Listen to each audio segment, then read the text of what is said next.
I'm Esteban Satorres Martinez, and I'm going to be explaining the crankshaft. First of all, a total of 5 bodies have been created and renamed.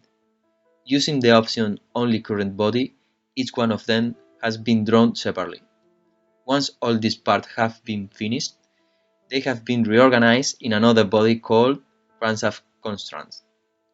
Therefore, this section can be hidden and the option Only Current Body changed again. After that, the parts that make the crankshaft section have been copied in the tree and pasted with the option as result with link. Then they have been reorganized and renamed again in a singular body called crankshaft section. Later, they have been assembled through the constraints and the lubrication hole made it.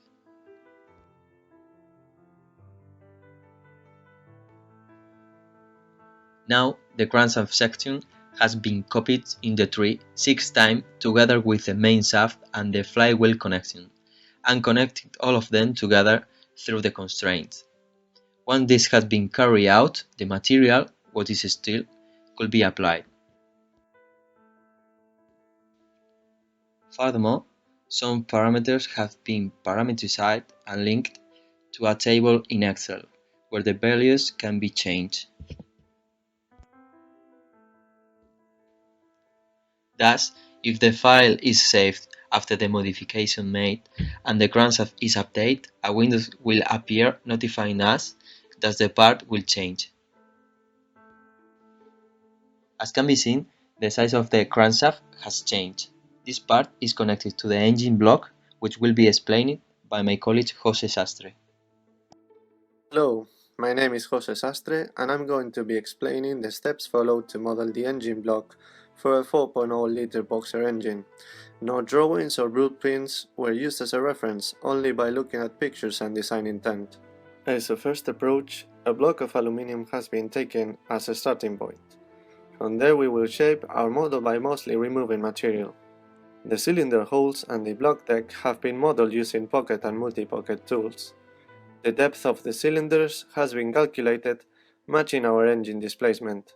Several holes were made also for water cooling the cylinders and oil conductors for lubrication. Now we will remove material using groove tool, shaping our main bearings and bear rings so our crankshaft can freely rotate, while being supported with geometry restrictions. As we can see, the sketch is iso-constrained using symmetry operations. Afterwards, several pocket operations will follow. The flywheel protector has been modeled using rip tool, adding our sketch through another as a center curve. Some surface refinements have been modeled using a circular and rectangular pattern. A support was modeled for the fan of the engine using pad and rip tool. An offset plane was set in order to remove more material in the block deck for cooling purposes. The other side of the engine block was created using symmetry, although previously some changes were made as a boxer engine is not symmetric.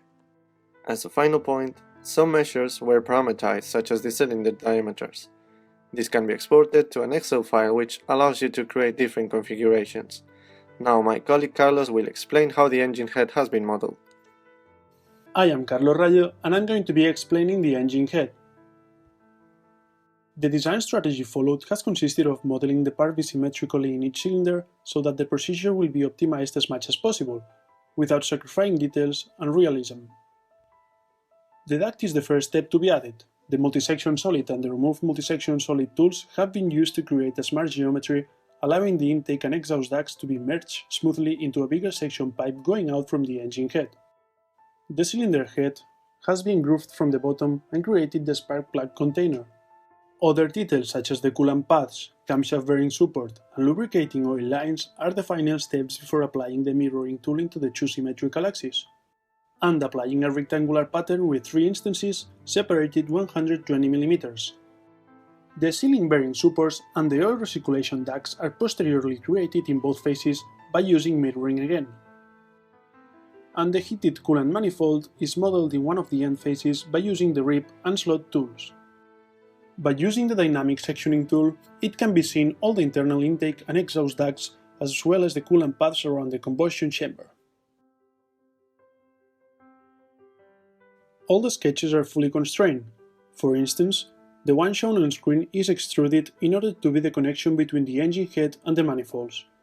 It basically makes use of tangent arcs with a specific radius, a concentric circle, and symmetry. Additionally, the most important measures have been parameterized by using an Excel table. In order to prove it, it has been created a new Excel row with new values, generating a new configuration of the engine head. Some of the changed parameters are the material, number of cylinders, cylinder diameter, camshaft support diameter, valve diameter, coolant duct size, and so on. Now, Jaime will carry on with the air scoop, which allows the engine head to receive fresh air through the inlet. Hello, my name is Jaime Maestre, and I'm going to present the inlet air scoop of the engine. It has been constructed by multi-section body and remove section body, creating 5 different sketches at different distance, as can be seen. In order to finish the air scoop shape, an edge outside and inside at the end of the body has been made. Once the basic shape has been created, a wall that contains the butterfly's holes has been built at the front of the scoop. An angle has been given to this wall in order to let the butterflies move freely, only limited by the 2 stoppers made at the top and bottom. In addition, a lateral hole has been made along this section, allowing the butterflies to fit into the front of the scoop where the throttle system is located. Then, the connection section with the inlet manifold has been created. Therefore, a constrained hole has been made at the bottom of the body. The platform that will be attached with the inlet manifold has also been created. It also contains a pocket where the filter is going to be attached. The walls that join the platform with the scoop have been done by 2 sketches, using the tool RIP. Finally, some edges have been added to give a smooth shape.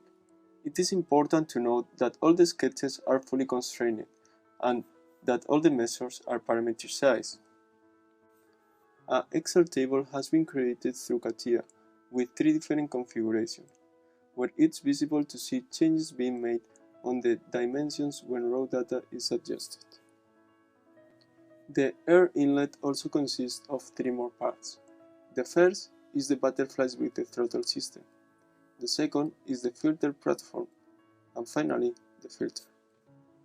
With all this, our inlet air scoop has been developed. Now, we are going to go through the kinematics assembly.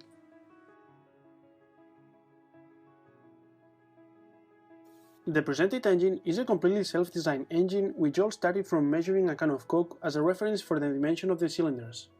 The entirety of the engine is based on a single degree of freedom driven by the crankshaft revolute joint with the engine block. This degree of freedom moves 3 different subsystems explained continuously. Firstly, the pistons move under a prismatic joint into the engine block due to the cylindrical joints placed between the cylinder, rod, and crankshaft pins. Secondly, 2 different cam chains, both properly animated by approximately 250 cylindrical joints between the total number of pins, connect the crankshaft to the 4 different camshafts. 4 gear joints are responsible for moving each one. Each cam has a spline which is followed by a point created in the top of each valve, by using a point curve joint. Hence, the valves have to be synchronized with the piston position. Finally, a 5-blade fan is moved at the half speed of the crankshaft through a double helical gear train. A gear joint is responsible for connecting the ball revolute joints. Additionally to all moving parts, a wide range of static parts have also been modeled in order to make this boxer engine look realistic. All the parts have been carefully designed, detailed with close attention and perfectly fitted with one another cohesively, for instance, by using cutters and screw holes.